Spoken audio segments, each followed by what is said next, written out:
the old world died.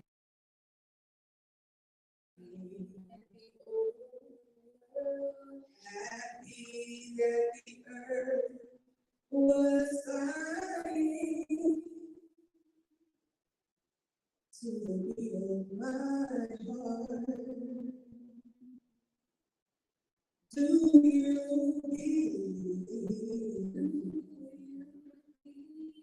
that my dreams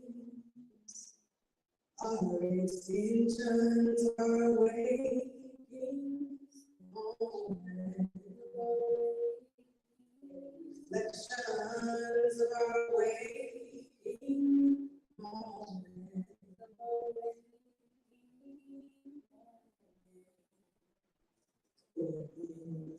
Waking a walking part of our lives. Only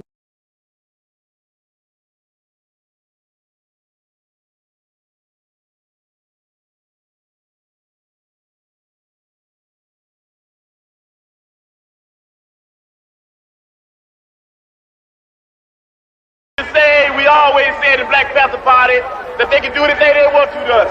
We might not be back. I might be in jail. I might be anywhere. But when I leave, you can remember we always say the Black Panther Party that they can do anything they want to us. We might not be back. I might be in jail. I might be anywhere. But when I leave, you can remember I said with the last words on my lips that I am a revolutionary. These are the voices of New Africa. These are the voices of New Africa. These are the voices of New Africa. Free in the land, and we ain't asking y'all.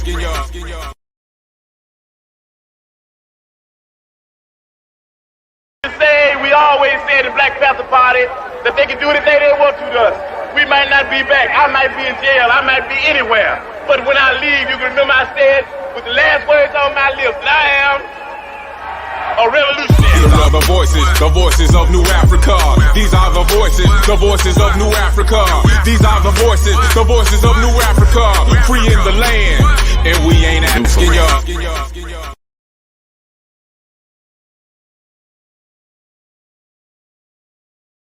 Welcome to the Voices of New Africa, the show where we educate the uneducated and re-educate the miseducated. I'm your host, Brother Prophecy, and right with me I got my comrades, my elders, and all of my good people. Elder Fadali, comrade Kakai, and we're doing it every week. We started the show off. We was trying to show a part of the homegoing ceremony of our great ancestors, now ancestors, freedom fighter Mtula Shakur. His homegoing is actually going on right now. That wasn't necessarily the topic, but since we saw it was going on live, we thought it was kind of important for us to acknowledge it. And I guess that's kind of what we'll start out the show. And I guess it's fitting because we're talking about Black August. And Mtula Shakur was exactly a spirit of resistance. He was part of. He was a political prisoner. So I guess it's fitting that we do talk about him. So I guess briefly, if you want to share a couple of words about Mtula Shakur and his homegoing and everything about the comrade. Yes, Mtula Shakur was in the Black Liberation Army. He was instrumental in taking Assata Shakur out of the U.S. prison and transporting her over to Cuba. And he was a doctor, and he was healing people with acupuncture, surgery, and in terms of the movement. And he basically, was a person that helped plan the so-called, I think in 1980 something, Brinks, Robert some $1 million, and he was eventually put into prison, as a result of being captured in California, I think around '83. But this was a very important time because they thought that the movement had returned, of the 60s had returned, and so the FBI and all the other CIA, all of the agencies were like rechecking all of us that were involved in movements, and and thinking that it was going to be like a rejuvenation, of the Black liberation movement of the 60s. But that did not really occur because they had done their job of incarcerating as many as they could, and at the same time using the media to make us all gangsters, gang members, and all those kind of things. Try to make the Black Panther Party was a gang, and all that had closed down, helped to close down. Huey closed down the Black Panther Party in 1980, and the Black Liberation Army was still continuing its operation in terms of police violence and those kind of things. And so he's very important in terms of understanding what we have to do to plan to do the things that would be necessary for us to be successful, and ultimately we will free our the prison. We will not be just begging the system to free our. We're going to create a movement that will be able to free our political prisoners. Definitely.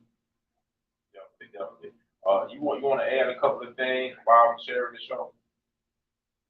Yeah, well, I just want to say to the listening audience, well, I guess it's not just listening audience now with Facebook.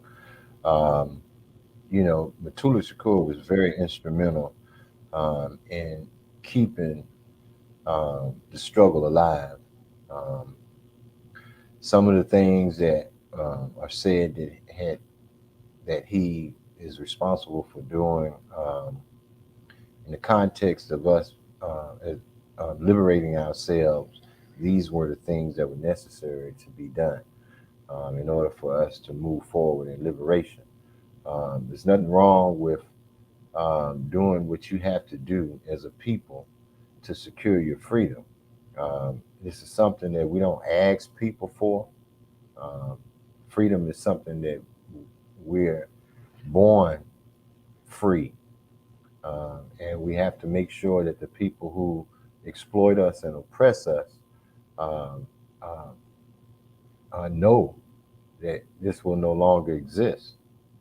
And Mutulu Shakur was a political prisoner because he espoused us being free. In his life, it's a great example of how things transpired while he tried to do what was right by us. And Grandmaster Teacher mentioned how he was instrumental in the freeing of Assata Shakur, and which I think was the reason why they targeted him for incarceration. He's an example of what they've done to us during incarceration. He was released because of his health conditions, which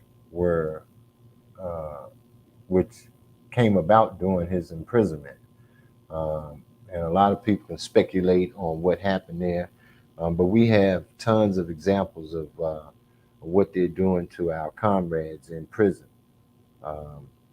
And fortunately for us, we were able to get an opportunity to see and speak with him before he passed, to let us know some of the things that were going on in that prison system. Salute to Mutulu Shakur. Peace after the revolution. And he's just another one of our fallen comrades that exemplified being steadfast in liberation and freedom. No doubt. Want to say what's up? I'll hit the. Now you got it. Want to say what's up to Mr. Joe Gonzalez? I see you checking in. Say greetings, revolutionary comrades. Glad to be listening today, and we're glad to be heard. We've been saying a couple of words about Shakur, our fallen comrade, now ancestor, very instrumental brother in the struggle, very powerful figure. A lot of people know him as the stepfather of Tupac Shakur, but he was a lot more than that. He was a healer, he was a revolutionary, he was an organizer, organized in the prison system, a member of the Black Liberation Army, helped to orchestrate the liberation of Assata Shakur from the behind enemy lines. And this is a comrade that will be missed, loved, and we should hold him up always. But earlier in our radio broadcast, we talked about a lot. We actually had a very good conversation. I want to kind of revisit some of the things we talked about. Of course, this is Black August, and we're going to have a long discussion about that, what it is, what's relevant to it, why should we be acknowledging it? Should we be acknowledging it? Should we be celebrating it? Or is it just something that is, a waste of time? Which, no, it ain't. But first, earlier, our Grandmaster Teacher was talking about, in the spirit of resistance, about the resistance that's going on in North Africa against American and French colonizing forces. So if you could explain what's going on with these efforts. Niger, which is a North African country.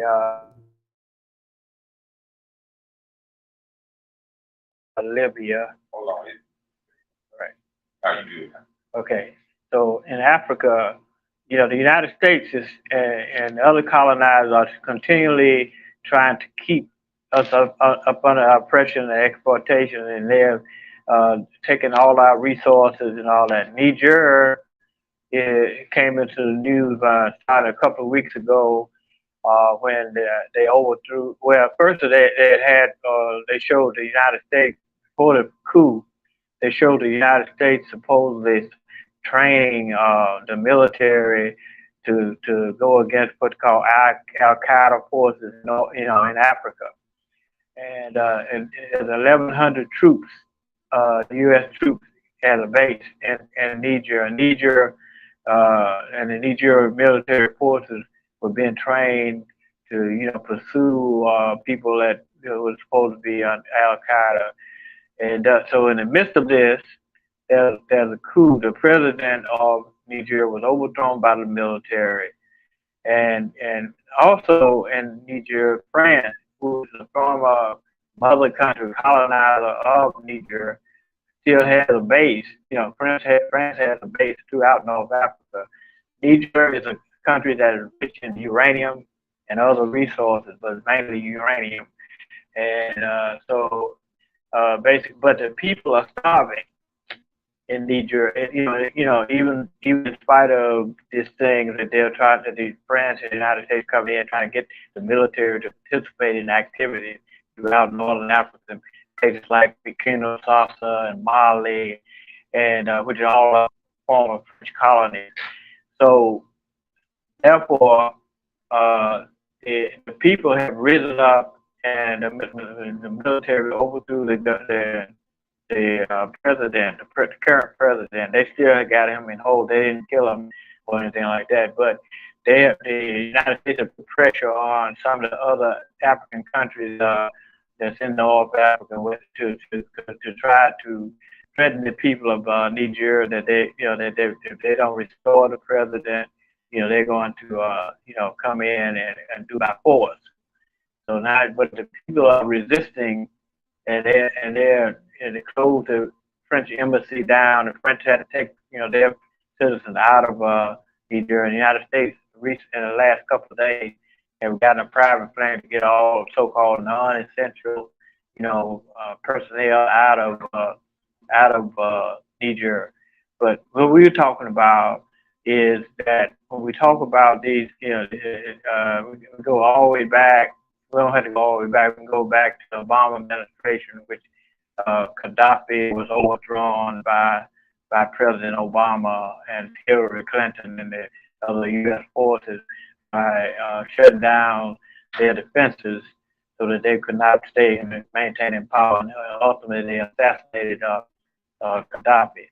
But in Niger, The people are, going and they are going, trying to go to other forces outside of the United States and France. And so they were waving around Russian flags to try to get the Russians to come in to help them secure their position there. But they got two more powerful countries. They got a base, that's the United States and France there.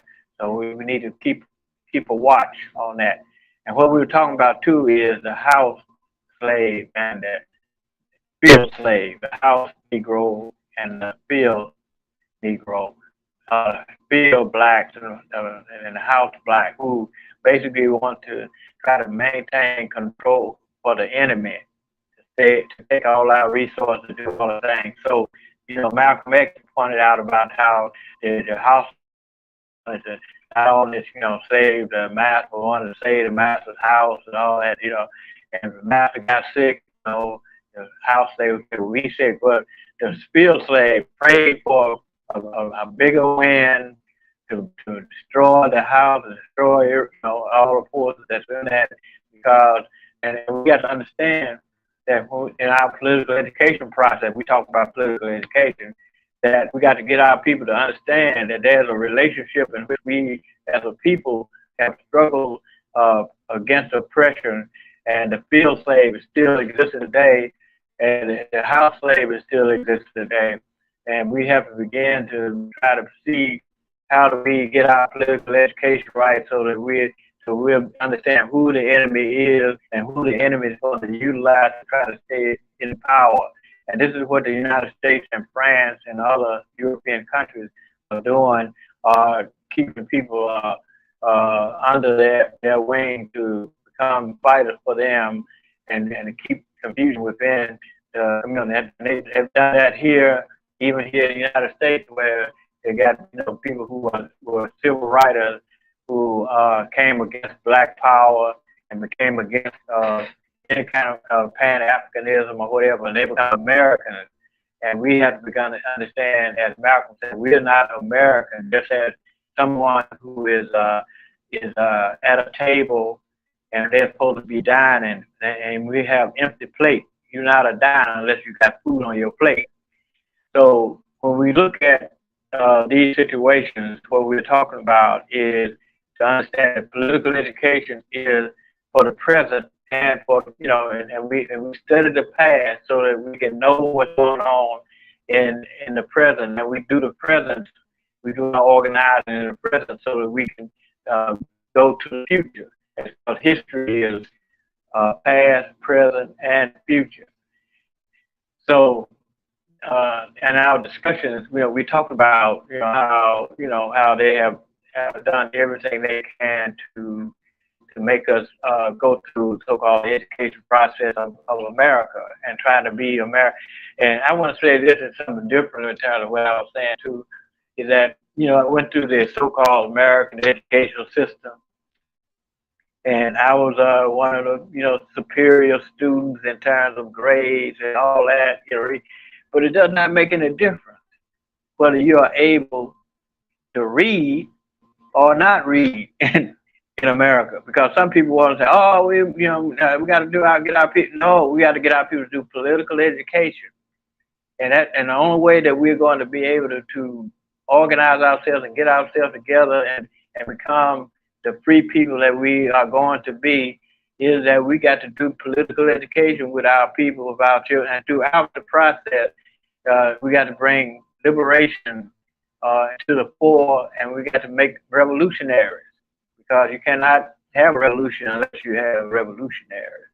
And so, therefore, when we talk about this question of education, because we got a lot of people who have degrees and all kinds of stuff in African history, African studies, and all that, but they're not doing nothing, but talking about the past. They're not talking about what we should be doing at this time and how we should be organizing ourselves to put, the revolution together. Yeah, definitely a lot of great points. I want to go back to something you were talking about. Let's see if I can get this. I think I just unmuted it again. It is. You sure? Yes, move it. Okay. Okay. So you talk about this. What's the name of the country in North Africa again? Niger, Niger. You say Niger? Niger. Niger. Niger River. Niger. Okay, got you. Niger. Got you. So, and it's something that I want to make sure that we highlight, we talk about, because you said the main resource this country develops is uranium. And I think we need to understand how important that is and how that makes Niger such an important country to these European power structures. And it really should make it an important country to us, to the African continent, if we had control of the resources and had control over the forces the modes of my mind.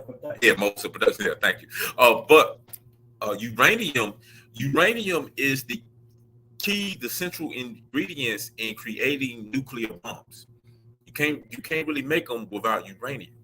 That's like extremely important. So that's important to European country. And if this is what they are producing, that means that if our people had control over the resources in their own land, if they had the ability to not only control the resources, but to develop the resources into a finished product, then Africa would be the leading nuclear powers in the world, our African countries, because most of the uranium is found in Africa, not only in Niger, but also in Somalia. And if you look at these places where these natural resources are the same places that you find some of the most conflict.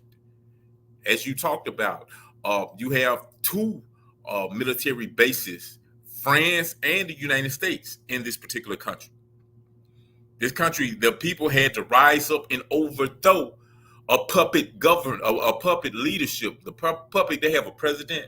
The puppet president, because this president was an individual who was basically doing the bidding of the Western power structure, who was exploiting the people for their resources at the detriment of the people. Now, you look at Africa and you see a lot of the poverty and crime and all of these things. Well, these things are not indigenous to the continent, not indigenous to these African continents. These things were put on this company by countries, by the European power structure, by these European countries that are using techniques in order to divide and conquer and oppress the people so they can have access to the resources. That's extremely important to understand. And everywhere you go in Africa, where you find conflict, you also find an abundance of resources that should make the people of those countries rich and wealthy, but instead they're being exploited, and it's used to make European powers and American power rich and powerful and wealthy and all of these things, while the people of the country, the people of the place in which the resources reside, struggle to survive. So, and that's just the very nature of this colonial system, imperialism and capitalism. That's what it does. That's how it produces. It produces crime. It produces poverty. It produces all of this thing. And I want to say a big shout out to our brother Roa Jamu. Good to see you. So you caught it. Yes, sir, you did. And, free the land, free the land. And everybody out there who's listening, who's tuned in, make sure y'all drop a comment. Let's know that you out there so we can properly converse with you, because this is the voices of New Africa, not the voices of Brother Ye, Rob, Kayi, and Fadali. It's all of our voices. So we want all of our voices heard. Yeah, no doubt, always, brother, always with you. That's a brother. We actually kicked it with that brother down during Nation Day down in South Carolina. Strong brother. He's been in the struggle for a long time. A very powerful soldier. IWBN. Yeah, a very powerful brother. So yeah, it's always good. But yeah, we've been talking about the conflict that's been going on in North Africa. in Niger, where they have raised up in the spirit of resistance to try to overthrow their European colonizers. Although the European colonizers, they're still there, they're still engaged in struggle, and that's something that we have to look at that example and look at what they're doing and look at what we have to do also, because this is a global struggle against imperialism, colonialism, and white supremacy. It's not something that's simply happening over and on the continent. It's not something that's simply happening right here in the United States of America. It's happening all over the world. So it's a global oppression, a global enemy that we have to struggle against. And that's why let me get into Black August, because Black August, we've entered into Black August is August the 6th. Well, let me make a comment on that. Unmute yourself, Conrad. Yeah, because Niger has all of the resources, and sometimes we know that for one reason or another, the people of that country don't control resources or the wealth generated from those resources.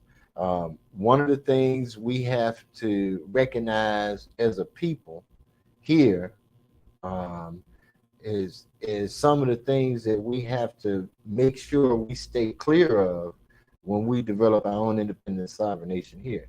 And one of the things is remaining in the economic system in which the oppressor or the colonializer has created for us to operate in. Niger is one example of, even when the people are in a position to get out of this situation, as they begin to develop as an independent sovereign nation again, they're going to have to do some of the things that we take from the past. They're going to have to nationalize the railroad company. Why? Because Niger does not have a port to ship their stuff abroad. So they're going to have to make sure that they control, or in the instance of a lot of revolutionaries, nationalize the companies that already exist. And what that means, take control of their assets and their property, their bank accounts, everything, and begin to operate under the control and sovereignty of the nation which it operates on. So once they control access to the uranium, then they got to deal with the fact that they're intertwined in this economic system, and they got to begin to start taking control of the entities that got them involved in these entities, like the railroad company, for one. We got to get that railroad company. So in terms of what needs to be done, there's a lot that needs to be done, because these blonde-haired, blue-eyed demons have created a complex situation in economics in order for us to get out of. So we take these examples and we utilize nationalization as a means to an end, and we start nationalizing companies. When we begin to become an international, independent sovereign nation here, we're going to have to take on those same experiences from the past and implement them in the present. And we're going to have to, in essence, create our own economic system here and begin to develop our own currency, begin to develop international relations with other commerce, and having commerce with other countries the way we want to have it, under the control of our system of economics. And that's how we're going to ensure that we can be free, and all of our brothers and sisters internationally can be free. And once we begin to recognize that we'll have to do business with one another, country, government to government, we'll begin to see the change of the power. Right now, a lot of the situations that we get out of remain in the economic system that was created by these Europeans, and they begin to reel us in and begin to take back full autonomy of our government, of our land, of our resources, because we weren't thinking about the fact that we have to create our own economic system. So our brothers and sisters, we're with you guys, and as soon as you have to fight a European country for taking national, they did that in Nicaragua. When Nicaragua nationalized the United Fruit Company, and the Bushes controlled it, our government began to act covertly in getting it back and maintaining it. Huh? Their government, not ours. Yeah, their government. Their government. I'm glad you corrected me. Y'all was wondering who you was talking Yeah, about. their government. Their government went in there and created the Contras and sold us crack. It's a whole bunch of things that they've done to get ahead, and they don't realize why our people on an individual level do the things that they do to get ahead, because they see that the big brother, the Uncle Sam, is doing these things to get ahead, and so we do it on an individual basis, but we do it to each other, and that's where we're trying to get the word out now, that we don't have to do it to each other. We can do it to other folks, and remain in the principles, the ideology, and philosophy of a revolutionary. Definitely. And Ro Ajamu, he said, let me on after Kakayi talks. I want to comment from experience. So what I did, Brother Ro, I actually just sent you a link on Facebook to the Ro Ajamu page. I know you got like 30 different pages and stuff, but yeah, I sent you a link. If you hit that link and just follow the link, follow the instructions, it should take you on to the show. And man, you can jump on, join the conversation, man. I love to have you on there. Love to see from you, hear from you. But yeah, we've been talking about the conflicts in North Africa, the resistance movement, and some of the things that's been going on and why it's significant to them, and not only to them, but also significant to us. I want to kind of talk about Black August, because a lot of people don't really understand what Black August is, what's it all about, what's the relevance to it. So, I'm opening it up to Grandmaster Teacher. What is Black August? Why is it important? Okay. So, It is so. It is on. Okay. It's on. Okay. I was just back off. Yeah. Okay, Black August is a celebration that started really with it was a prison movement in the United States. Black prisoners. And come to think of it, we have to look at it. Cause remember people like Jonathan Jackson, George Jackson. Jonathan Jackson was the young 17-year-old brother of George Jackson, who was a part of the Solidarity Brothers in California prison, and it became a revolutionary. Became transformed from a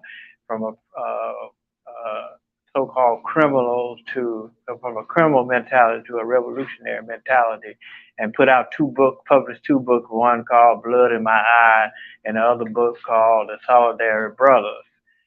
And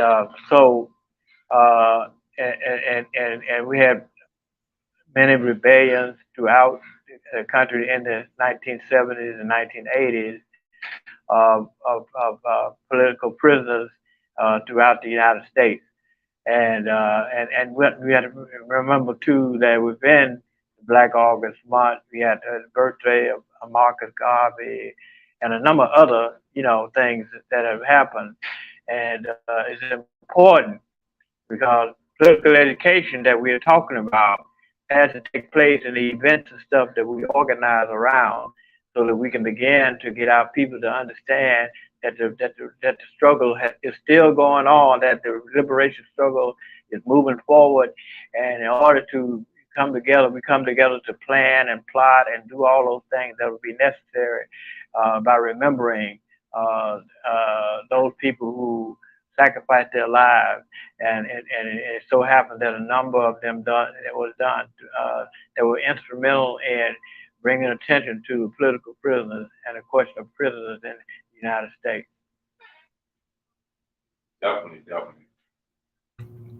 And like you said, Black August really started in the prison system with George and Jonathan Jackson. Hold on, let me get this echo. Y'all excuse us, sometimes we have technical difficulties because we be going live. There we go. Let me see if I can.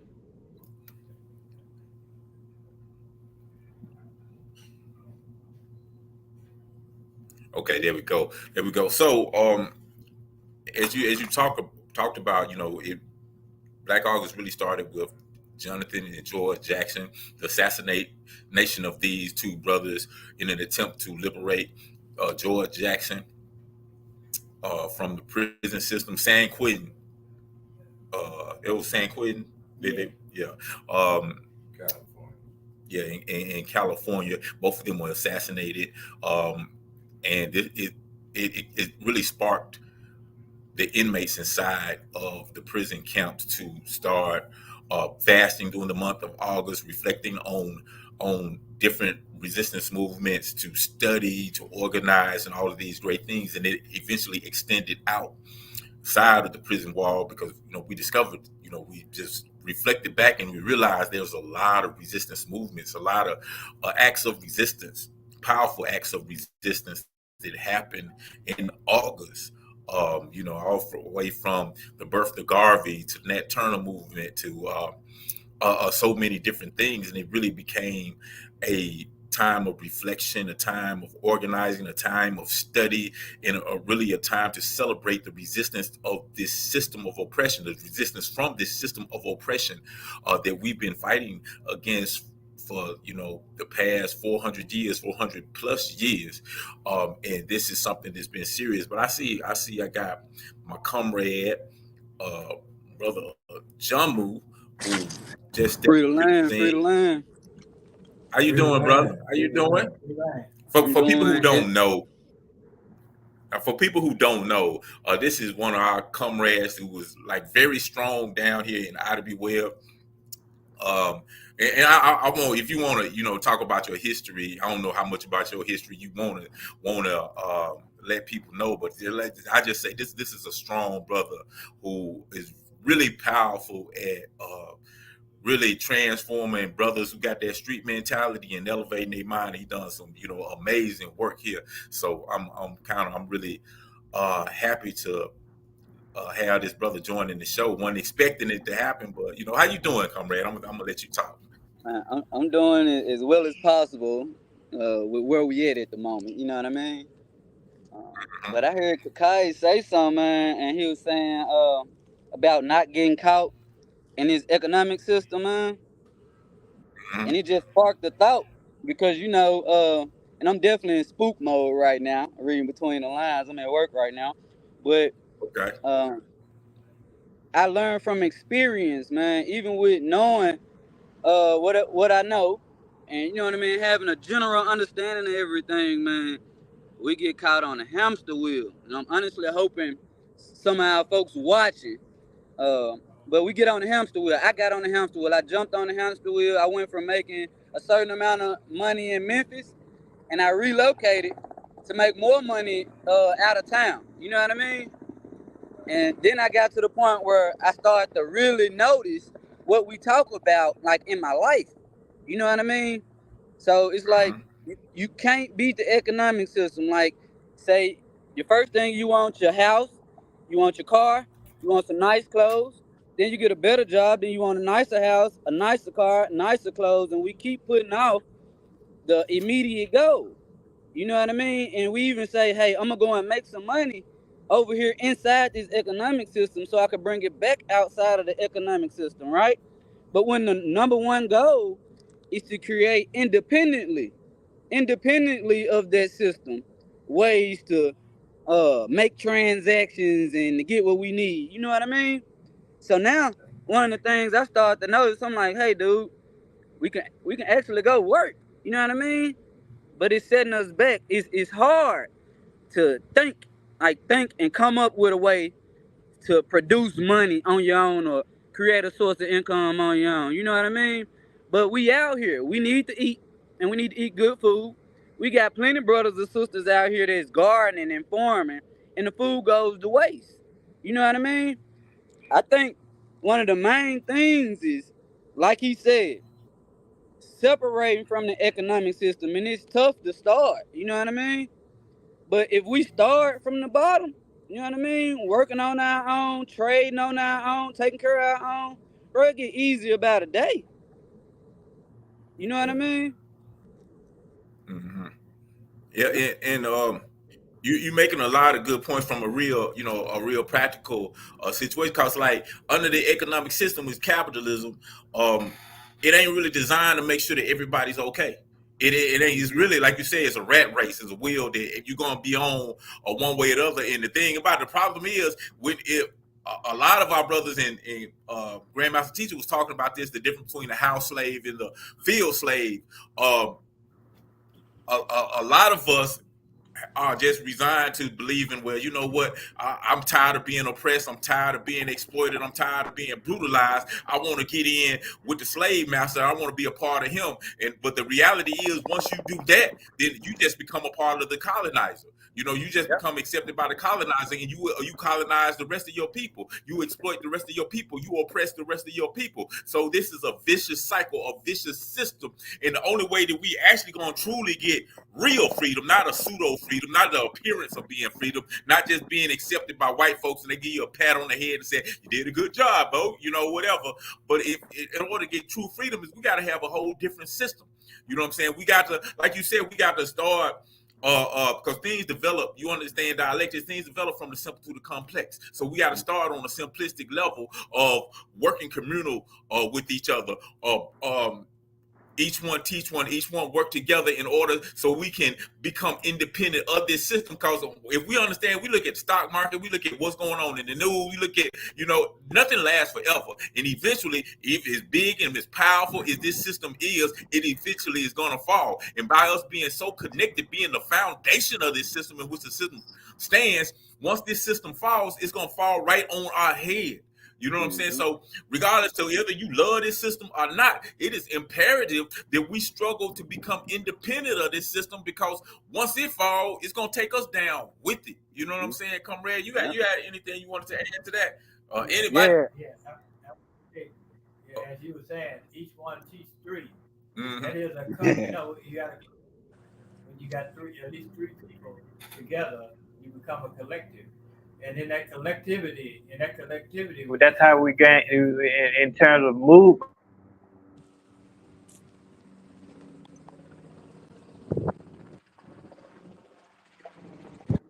That we must come together as a group. And so, because the individual would be swallowed up by the economic system. If you don't organize yourself to a point of being a part of a group of people who are who may what they call that, become good in economics, so we got to be a part of the system and part of the revolution, and then that way we will be able to support one another. And we'll be able, and we won't fall. But as an individual, they will make us fall into the system and fall into that habit. I had a friend, who was very good in economics, but he wound up, he was going to do capitalism for the mass of the people. In other words, try to free us through capitalism. And the further he got into capitalism, the further he got away from us.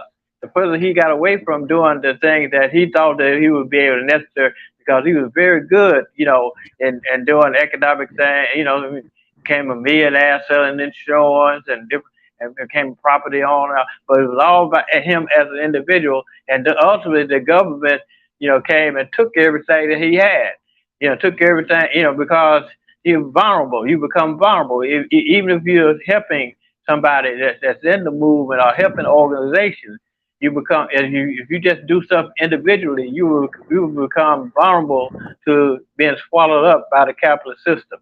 And this is what we have to really understand.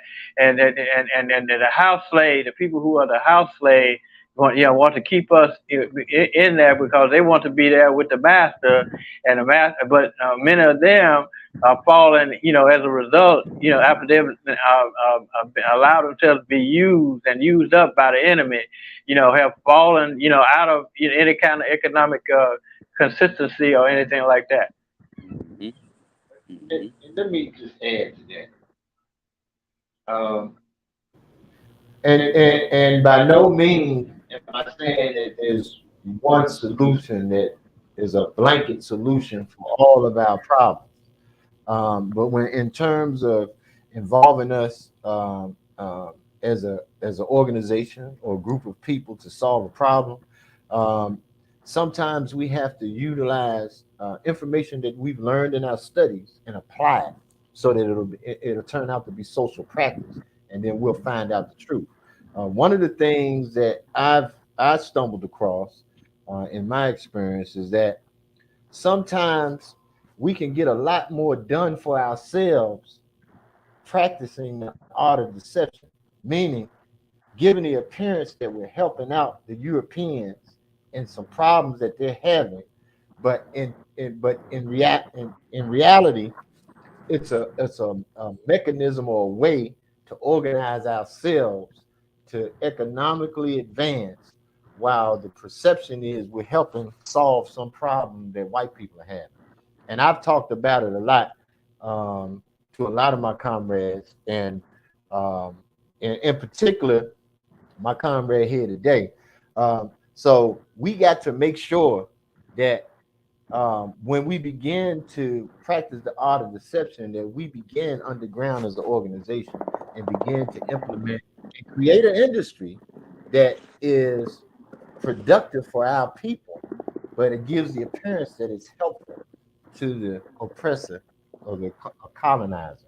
And so that's just one of the ways that we can try to make sure that we accomplish the unity, the organizational advancement of our people, and eliminate individuality while we're doing that. And I didn't go into details about what that is. It could be a number of different things. But the bottom line is that it has to be something that practices the art of deception as we begin to move forward in our endeavor for liberation. Because it's off with the heads with us.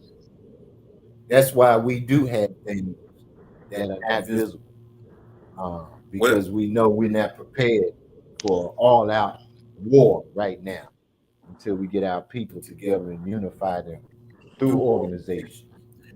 Well, the first step of war is deception. That's so deception is always important. But I wanted to holler at you, comrade, brother Rowe, man, because I'm noticing something about you. You're looking a little different. Is it, am I seeing something different? My eyes deceiving me? Did you cut the locks off, man? Did you? I was like, man, you're looking a lot more corporate. Yeah, it sucked, man. But I got my young comrades, man. I gotta be daddy first, man. My son went on his first camping trip, man, and he got lice in his head, man. He got little bugs and shit in his head. So the whole family got locked. So the boys, all my boys did it together. My oldest boy cut it. It was my middle boy that did it. The only one that I Oh man, so young look is like we something because lost. he's so young. You know what I mean? But everybody can understand Yeah, that we lose, and we accept it all together, man. As hard as it was, I never let my little son be out there by himself. So we growing it back together. We only had one That's cut. what's up. Only one cut though, so it's coming back, and it's looking good. It ain't nappy. It's looking good. That's what it's looking like. It ain't nappy. It's looking real good. It's all African. Yeah, I hate when they say it's nappy. Nah, this some good hair right here I got, man. Yeah. So yeah, okay. That's what I was just wondering what was going on, because I was like, man, the comrade cut his hair. That don't even, but now it all makes sense, because you always this is a brother who always been about family first ever since I've known the brother, and yeah, he always been about family. And when I say family, I'm not even just talking about immediate family, nuclear family, because everybody that this brother meet and embrace become a family to him. And so I just appreciate you being the soldier that you are, and want to say continue to be there. And big ups, man. That's big ups for you and your child, and everybody out there listening. Make sure y'all give a shout out, drop a comment so we can join the conversation.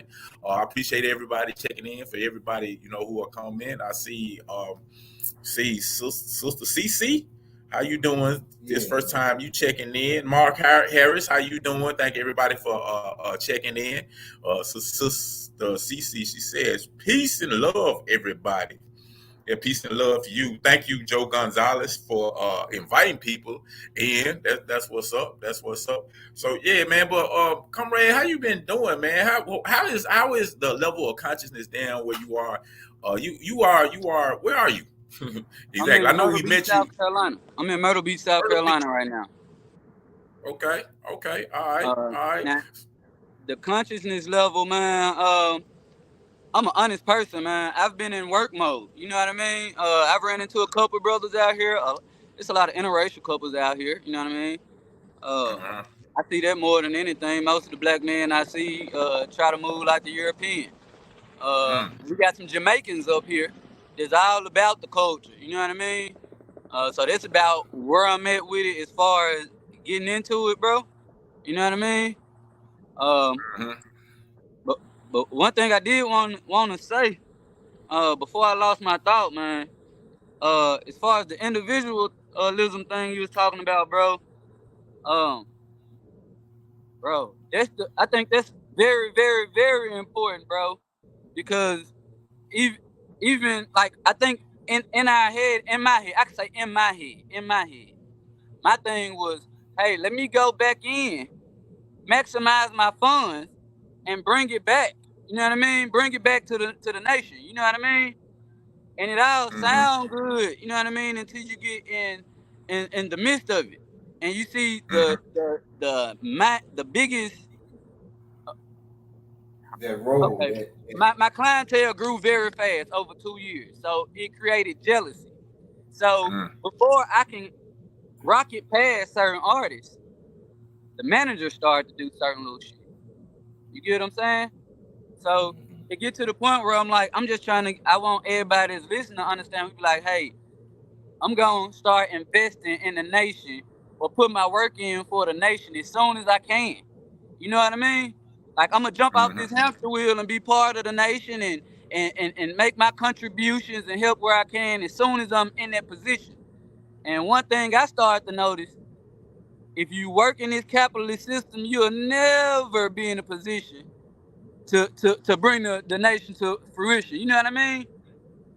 I just want to say that thought, man. But yeah, I got a quote. I was gonna say, I got a question for you. Yeah, I got a question for you because it's like when you was down in Ida B. Wells City, Memphis, Tennessee. Which I know you in a different circumstances, and you put your children in a better circumstances, and I applaud you for that.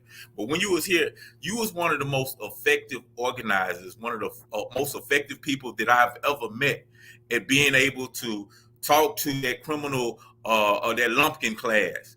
Them brothers who are in the streets, them brothers who have been influenced by negative forces and may engage in self-destructive behavior. You have been one of the most successful individuals at taking them young brothers and transforming their mentality. And since this is Black August, and it's all about transforming the criminalistic mentality to the revolutionary mentality and celebrating brothers who have done that. Can you tell me from your perspective why are you so effective at doing that? You know what I'm saying? What tips can you give to other people who want to talk to the brothers in the gangs, the brothers who are in the street, the brothers who, all of these brothers, and help to bring them over to a revolutionary struggle, help politicize them? Man, be real. I'm sorry I put you on the couch. You good. I'm fine, man. Be there and be real. Be there and be real, man. And help. Like same thing. I learned everything I learned from you. Yeah, right. You know what I mean? Like you was there and you was giving me instructions, but you know how many times I called you at 2 a.m. and we had to make drives across town, and I didn't have to call nobody else. So my big brother was New Africa. Same thing with Kakai. Kakai, I got so and so, I can't even buy cigarettes, bro. Hey, I'm finna pull up on you right now. That was my big brother. So, when you have to tuck your tail and ask for shit, or you need help, or you don't understand nothing, bro, New Africa was my big brother that I never had. My big brother got killed when I was 16, bro. We came from gang banging for real, so I hear a lot of people talk about it, but y'all ain't lost 20 people about it. You get what I'm saying? We got them numbers, so I kind of take it a little more serious. You know what I mean? So I think just be real and be there. Now you can't just imagine giving somebody instructions and never helping them. You give them instructions to a job, but you won't give them a ride. So, I mean, New Africa was the only thing that cared and actually tried to instruct me to be a better person than I was. And New Africa wasn't scared of me either. Everybody I ran into was scared of me. New Africa wasn't scared of me. New Africa walked right up on me and put me in a car. You know what I mean? So it's the only thing that got me back to my greatness and made me feel like I was worth something. You know what I mean? Like before then, you feel like you're trying to do everything right, but it still keep raining on you, dude. Until we start to understand why it's raining on us, then we gonna blame ourselves. So shit, like I see a lot of church people, preachers, dude. We can't relate because we ain't real and you not there. But one day, I got calls even when I wasn't thinking about Kakai. I got calls to check up, even if it was a 5-minute contact. Even when he was leaving from one job, going to another job, we talking about people that called me more than my mom called me, bro. You get what I'm saying? And I think that's what we need, bro. You know what I mean? And even with like Master Teacher Fadali said, he had one of the comrades that got into economics, man, and he strayed away. His heart was a New African, bro, because it's hard for me every day dealing with capitalism, bro. And I'm happy that I can pinpoint it. I went to Miami and had to work for 50%. I don't work for 50%. I came up here and switched to another shop, and before I even came, I had agreed to a certain percentage. You know what I mean? Fuck it, 60%. You know what I mean? Which is a high percentage for an artist. A lot of artists only get 50%. The thing that was told to me was do not tell the other artists. Every time they give me these numbers, they tell me don't tell the artist. What do you think I do? I'm New African. I have to be transparent. I'm fair. I got a good heart. I mean people good. I have to tell these people. It pissed the managers off, but I'm on the working class side, bro. You know what I mean? But I'm learning capitalism more and more, bro. You know what I mean? Somebody like me, you know what I mean? They want to put their arm around me and they want me to be quiet. Somebody like us, they want us to be quiet. You know what I mean? Bro, I'm telling you, like, just be there. Give them some love. Like, I'm talking about be there, be there. You know what I mean? Be real, man. Be real. That's a good point because I think a lot of time one of the big issues that we have is a disconnection between the organization, the party, and the people. Because it's like some of us, we gain some knowledge and we get all intellectualized, and we think we almost look down on the people. And I know that ain't never been our situation, because I don't, I prefer to be, with the people. I feel I'm one of the people. I am one of the people. We are one and the same. But a lot of time we disconnected. I was talking to the owner of the Uhuru Academy. He was like saying that he don't created a situation so much that everybody he see today is in like a Black Power bubble. Everybody he deal with is on some nationhood, nation building, and he gotta consciously go back to the street so he won't lose that connection with the day-to-day people who ain't made it to their level yet. So yeah, that's real talk. That's real talk right there. I'm gonna go to some comments and see my comrade Freedom Power is checked in. How you doing, Freedom Power? So Black August Memorial was created by a revolutionary guerrilla party that was transforming into the next stage of its ideological development. Okay, definitely. I'm assuming you're talking about the Black Guerrilla Family, which was co-founded by George Jackson. Am I correct? Yeah. So yeah, definitely. And what's up to you, Freedom Power? It's good to see you always. You've been hitting us up. You say 1978, our party was transitioning from communism to revolutionary Black nationalism. Then its final interpretation, New African revolutionary nationalism. Okay.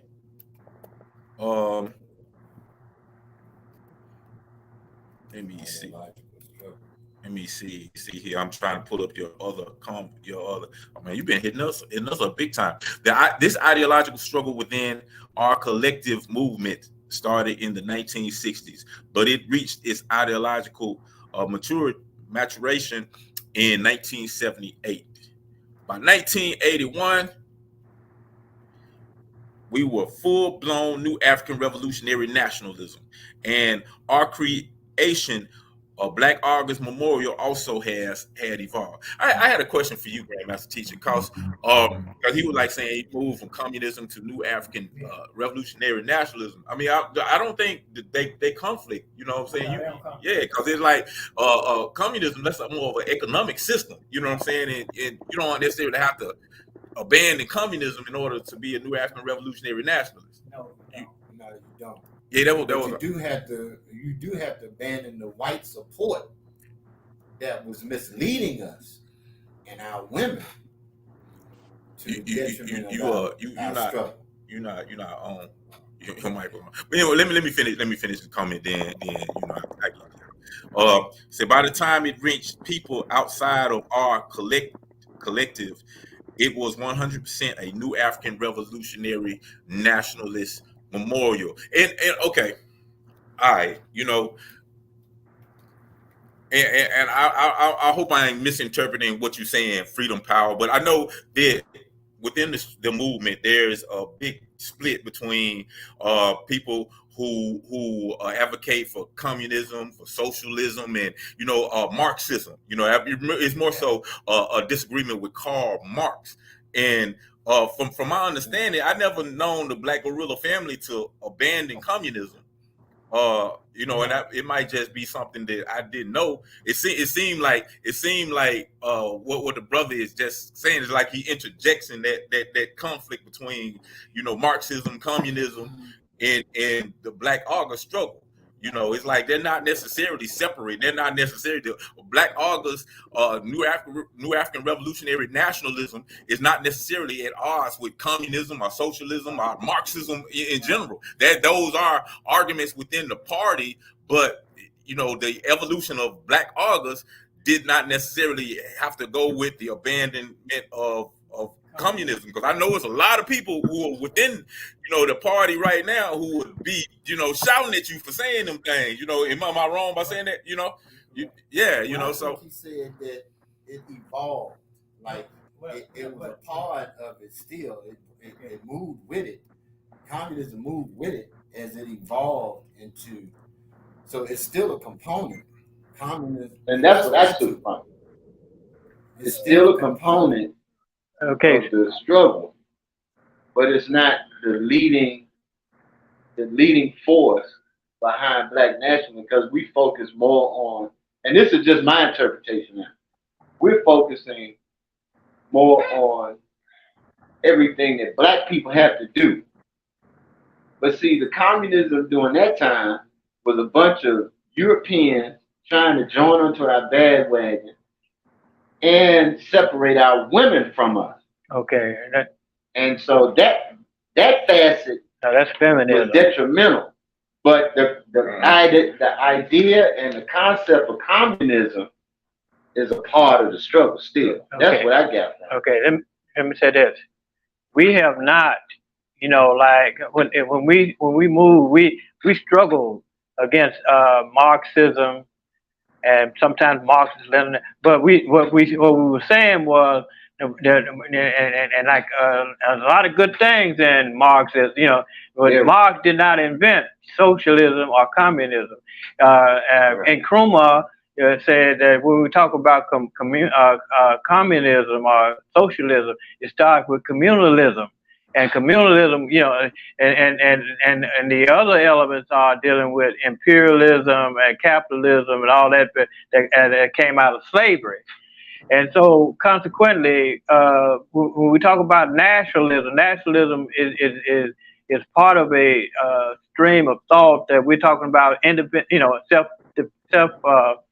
self-reliance and self-government and those things, and all elements of any governance will have to start with that. We have to start with that. Right. Because otherwise, you'll be you'll become subject to other people's movements and other people's struggles, and you'll be manipulated by those struggles. And that's what we were struggling against when we talk about with the people that call themselves Marxist Leninist. Some people said Marxist Leninist, Mao Zedong. Like we had Brother Baraka, that came, came away from nationalism. You hear what I'm saying? And went to, Marxist Leninist, Marxist. In other words, using another ideology that's outside of our ideology. And those of us who were struggling, we were saying Nkrumahism or seculturism, and in other words, we was identifying within our own culture and our own, but we still had the same link with communism and socialism with other people, because every people have to develop their own structure of how they operate within the system. So because we know that ultimately that the whole world will have to be communist at one time, just like the whole world today is almost capitalist, and so therefore we have to replace it. Has to be replaced, and so we all go our own path to get there. Okay, because this is what I got out of that, what he was saying, But the thing about it is not to have the confusion to be arguing over that, because we know that the people are the movers of history, that people are the makers of history, and so therefore we know that there can be no system that's going to be over the people. The people has to be in control of the system that is going to come into being, and it has to be a communalistic, socialistic, system, because we've gone through capitalism, and capitalism has moved us to the point of where you got the super rich and the rich, who are controlling everything, and basically, and they're struggling. And see what I'm saying? We don't want to fall with them, because they're getting ready to fall, And so consequently, we know that the socialist system, the scientific socialist system, is the way that our nationalism and all that has to go. Pan-Africanism and they're objective. Nationalism and Pan-Africanism are objective, But our real objective is to get a system, a social system, an economic system that will benefit us all as a people. Definitely. Well said. And big shouts out to Mark Harris. There you go. He could dump it. Okay. Yeah, good big shouts out to Mark Harris. He said, I'm also watching. So I'm glad you're watching it. Welcome to the program, brother. I hope you repeat and come back again and again and again, and we can have this dialogue every week. But yeah, I think it's really important when you start talking about the economic system. I think we're all in agreement that this capitalist system we can't bring that into what we're trying to create. We can't do that because it is based on exploitation, racism, classism, and we are not interested in replacing the white colonizers with black colonizers, white oppressors with black oppressors. So we gotta collectively, we gotta create something different. We want something different, and so in doing so, we have to study everything, and we have to develop whatever system that we bring, that we create, has to be based on our concrete reality, has to be based on what's going on with us. So we have to study what Miles did. We have to study what everybody did. We have to study Marx, Lenin, everyone. You know what I'm saying? We even have to properly analyze capitalism. You know what I'm saying? We got to study everything. We got to know everything. So the economic system that we have is suited for us, for our concrete condition and our concrete reality. So a lot of times when people get arguing over Marxism and this and that, I'd be like, I'm like, okay, I think we kind of wasting our time, because and honestly, just personally, I think a lot of people don't study, because a lot of people get kind of wrapped up into emotionalism. Be like, well, I don't want this old white dude philosophy and all of that. That's the reason why we understand concrete analysis and we develop critical thinking skills, is so we can take whatever piece of information that is available for us, dissect it, extract what is important and relevant to our situation, and apply it, and understand the rest of it, throw it away if we have to, or whatever, so we can come up with something that is suited for our particular situation. You know, you can't just copy and paste a different economic system from over there to try to suit your situation, because our situation is not their situation. So, you know, and I'm a yield on it. I see. Did you got anything to add to this comrade Ro? I do. Man, like we know, man, it's a protracted struggle, man. Meaning it ain't gonna be solved overnight. You know what I mean? And I agree, man. I think a lot of our people get sidetracked on what the main goal is, whether you a part of this group, New African group, or Nationalist group, or this group. It don't matter. Our goals should always be the same and line up, which is making ourselves independent and bringing that nation about. So right now, I think the focus, you know what I mean, for the people that don't know exactly what to do, man. Me personally, I can't say exactly what should be done, but me, I've decided in my house, we're not raising entertainers. We're not raising basketball players and football players. The template already been laid down by Greenwood. That's why they bombed it. You know what I mean? That's when we were a threat, when we started to make our own hospitals, our own banks, our own grocery stores. This when we become a threat. You know what I mean? So me and my house, I just decided to jobs are a last ditch effort. You know what I mean? Entertaining somebody, that should lead back and stem back to the slaves fighting over pieces of steaks and leftovers. You know what I mean? So I don't want to entertain. We got to do stuff that actually benefits the nation and not just the individual family or the individual. You know what I mean? So the one of the immediate things I think we could do is teaching the kids not to go and work for them, but you know what I mean, to build their own. You know what I mean? And we gotta let them know what they need. Like, I mean, they don't know unless we tell them, hey, we gotta raise doctors. You know what I mean? We gotta raise people that know agriculture. We have to raise it. If we don't raise it and teach it, we can't expect them to turn into it. You know what I mean? So we don't gotta. A lot of people think we're gonna do it overnight, or they think they gotta do the most. Just do your part. You know what I mean? Do the part with your family and stay connected, man. You know? Yeah, and that kind of remind me of something that happened during Nation Day, because we had like an impromptu session with elders and the youth. And I guess I'm an elder now. I don't know, but because I was in there with the elders, you know, and they asked us all, you know, like what can they do as young people to help progress the struggle? What part can they play? And what I told them is, all of your skills, all of your abilities, the things that you are good with, start thinking in terms of institutions.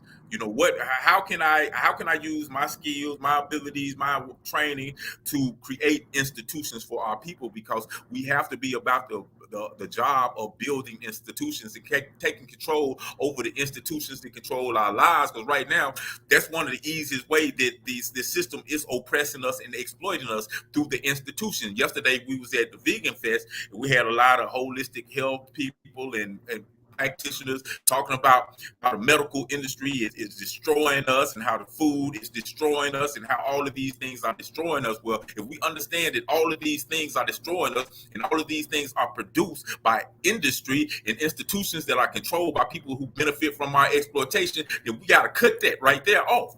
You know, we got to stop depending on these institutions and these individuals who are exploiting us for the things that we need. Brother Amin from the Uhuru Academy said, you know, people want to know, how can you deal with racism? Well, the first thing you got to do is you got to stop depending on the racists. If you're depending on the racists for the things you need, then you're going to have to deal with the racism. You know, it's point blank. It's really simple, you know, on that level. So yeah, I appreciate that comment. I see Dale Turner just checked in. Another individual. I don't know if that's Dahl Turner. I'm It's sorry. Dahl Turner. Sorry, I can't. I'm getting. No, I guess I am an elder. I can't see. But yeah, good to see you. Checking in, Dahl Turner. Thank you for your comments. Definitely. But yeah, I'm gonna open it up for comments to anybody else. So I want to say that when we deal with examples like the brother gave about entertainment, you know, we can go look and then and see who are the people who are the entertainers who became a part of the movement. One thing I didn't recognize was Harry Belafonte. He was an entertainer, became a part of the movement. And he was had put his funds toward Martin Luther King, keeping Martin Luther King family. Because Martin Luther King didn't make it, didn't have any money, and so Harry Belafonte shared his wealth, with Martin Luther King.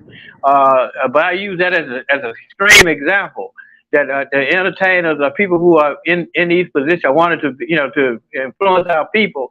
They have to become politically educated so that they'll be able to do the things that will be necessary with their skills, to and communicate with the people. And we see it all the time. We see even in the people that sometimes we call civil writers and all that.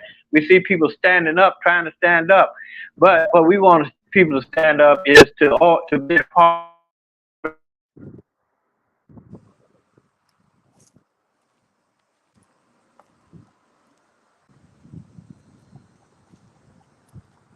My phone.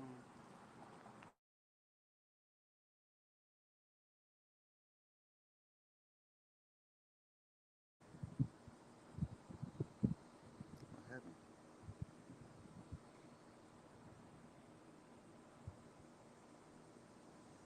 What happened?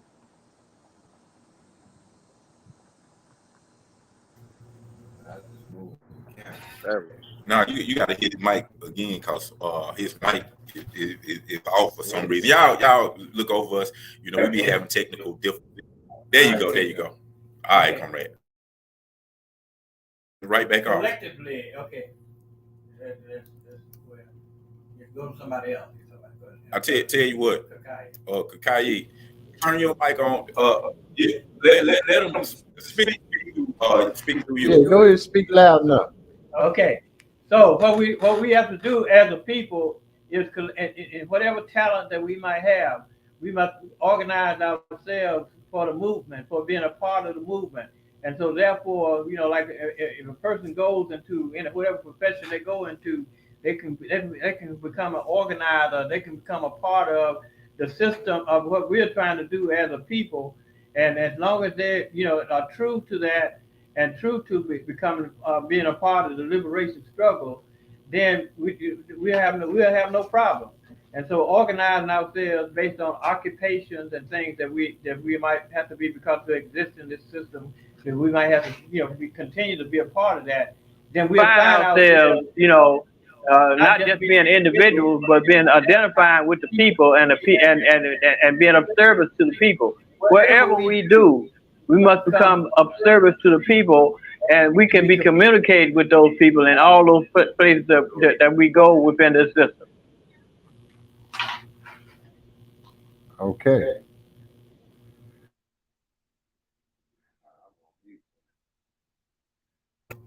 Yeah, definitely. Crazy things, like, as soon as we got his mic or working right, it started. He got off. Hold on, let me join the broadcast again. Here we go. Yeah, y'all look over us. Sometimes we be having these technical difficulties, but we do the best we can do. It's live, y'all. The show gotta go on. Matter of fact, we've been on for like an hour, 17 minutes, and really at 2:00 we supposed to be trying to get up out of here. But we had enjoy the conversation, enjoying everybody who's checking in. Thanks for the new faces. We see you again. It's every week, every Sunday, from around we get started about a little after 12:30. Yeah, a little bit after 12:30, and y'all make sure y'all join the other broadcasts that's going on this week. Tomorrow we should be back in effect with the New African perspectives. Y'all give Mama Ayodele some positive energy. She just had I don't necessarily want to say a tragedy, but her house burned down. Her house was in a fire. So make sure y'all give some positive energy to her, and we might, even have to have a fundraiser because she ain't having. Well, I'm telling her business, and I'll leave that up to her. But y'all got any final comments? I'm gonna go to you, Ro, man. You got any final comments before we get up out of here, man? I appreciate you joining the show, of course. But No got problem. anything you want to leave the people who got it? I appreciate the invite, man. I always got something to say, man, but you know I ain't no quiet person. Man, I saw one of the sisters, man, she put a white fish, a brown fish, and a black fish.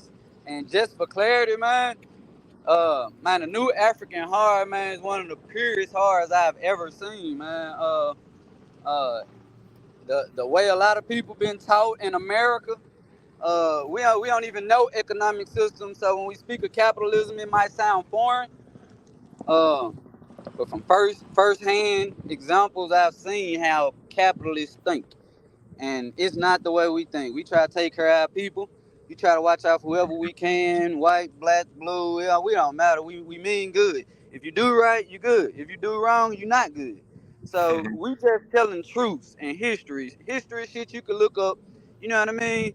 And it's to a point where the truth may sound bad, but the truth is the truth. You know what I mean? And we got to stand up at some point. But for clarity, as a new African, I'm not racist. My people not racist or none of that. You know what I mean? We just stating facts and addressing problems that should have been handled a long time ago, man.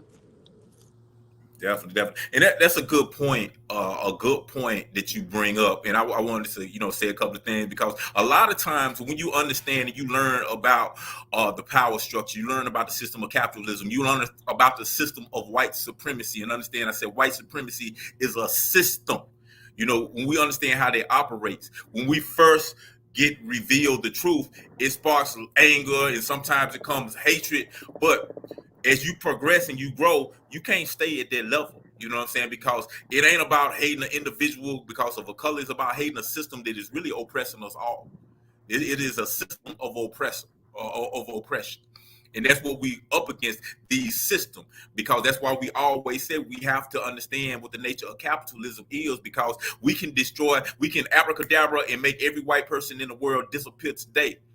We have been so indoctrinated within this system that we will carry it on ourselves. So we're not interested in just setting up a system that is just like the system that is oppressing us, except we control it. So I appreciate that, though, that perspective, and appreciate that clarity, because what we actually engaged in is a class struggle. It's a class struggle. When you're looking at hatred of particular people because of their color, that's a byproduct of the system. It's real, but it is a byproduct of the system, and ultimately just get mad at white people or who are other color people. That ain't gonna solve no problem.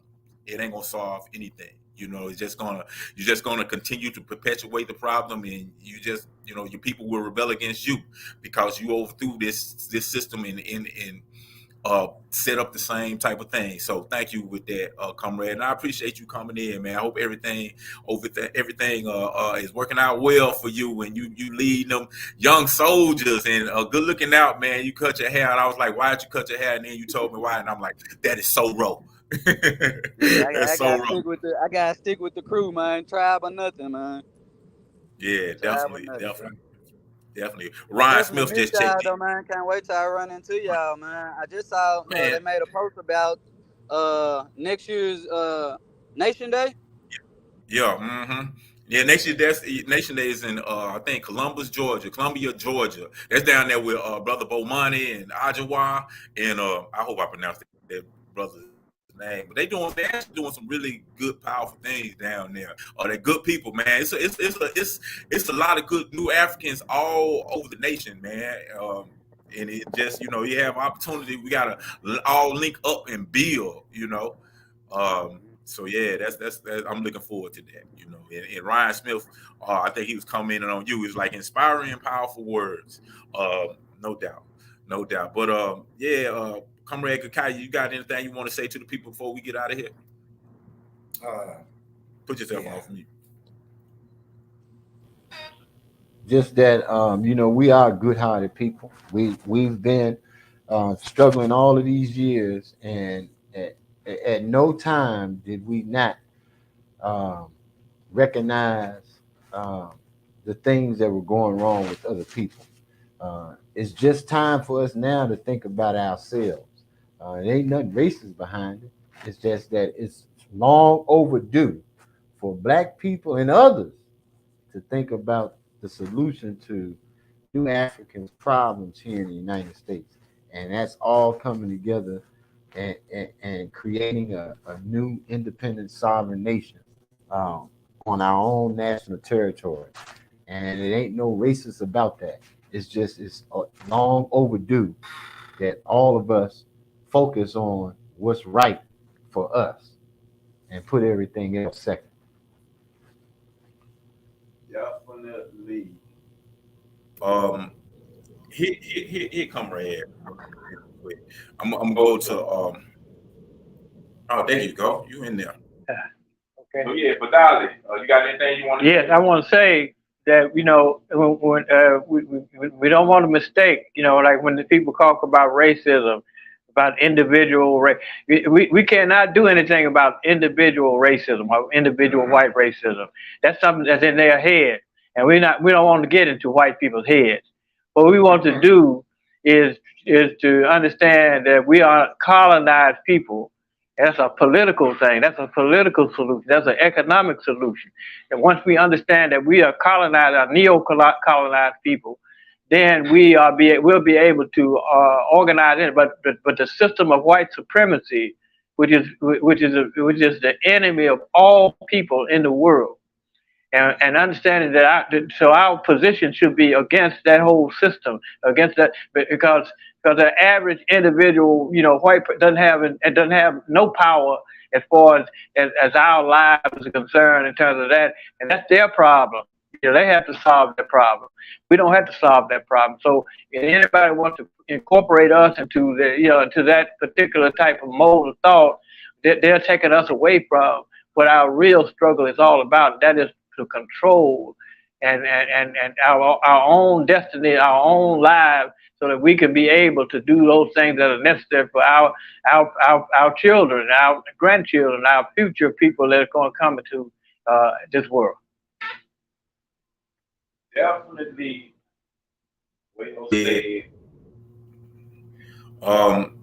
Yeah, it's about time for us to get out of here, man. I want to give a special thank to our special guest, Brother Yo. I mean, I call you Brother Yo, Brother Ro, Jamu. Sometime, man, you gotta share us their history, you know, yours, man, because you know, you've been through a whole lot that a lot of people don't know, but it's really inspirational. You know what I'm saying? Because like literally, you know, I was on hiatus for a minute, and I jumped back in and I surveyed the land, and I looked and I was like, man, oh, we got this this new brother on the scene, this young brother, and I saw what you was doing with the other young brothers, and these weren't just young brothers; these were street dudes with street cred, doing, you know, in the streets hard, and you got them talking that theory and philosophy. So I'm like, oh man, that brother right there. I need to get with this brother, cause you know he got that young spirit, that young energy, and he's in tune with the youth. But yeah, so I want to thank everybody for tuning in. Thanks for everybody for the comments. I see Sister Sama Ott. Man, yesterday at the Vegan Fest, she was doing her vegan restaurant thing, had a setup, and man, people was tearing it up like a storm was coming through, and we couldn't even leave because people just wanted all that good food. So big ups to Madam President. How you doing? Good to see you checking in. And Freedom Power said fast train organized revolutionary study during the month of Black August and resist oppression 365 days a year. And that's definitely something I'm down with. Of course, appreciate your comments, Brother Freedom Power, as always. And everybody for checking in. Let's join us through the rest of our shows. And we'll see y'all again. Well, we'll see y'all again tomorrow if y'all checking in. But definitely next Sunday, because we're going to do it again. So love y'all. Free the land. Black power. Freedom in our lifetime. And every other good, thing that we trying to bring about, y'all.